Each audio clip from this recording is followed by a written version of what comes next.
अगर आप भगवान के प्रसाद को साधारण खाने की वस्तु समझते हैं तो आप वैष्णव अपराधी हैं, कृपया इस अपराध से बचिए। जो भी भोग आपने भगवान को अधरा दिया, अब वह भगवान द्वारा पाया हुआ दिव्य भोग प्रसाद है। अब इसका बहुत सम्मान से हमें ग्रहण करना है, अपने माथे में लगाना है और प्रेम से इस भावना से खाना है कि मेरे प्रभु द्वारा इसका भोग लगाया गया है, पाया गया है, तो मैं इसे बहुत चाव से प्राप्त करूँगा। तो भगवान का प्रसाद कोई खाने की वस्तु नहीं है।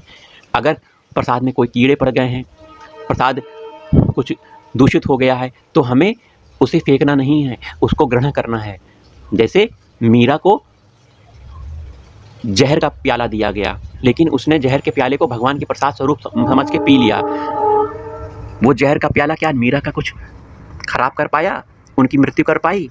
उसकी इतनी सामर्थ्य नहीं है कि भगवान के नाम जाप करने वाले, भगवान की प्रीति करने वाले भक्त का अहित कर सके। उस विष के प्याले को पीने के बाद मीरा को कुछ नहीं हुआ, अति आनंद ही प्राप्त हुआ, क्योंकि मीरा ने क्या किया था, भगवान का प्रसाद समझकर, भगवान का ध्यान करते हुए उस विष के प्याले को पी लिया था।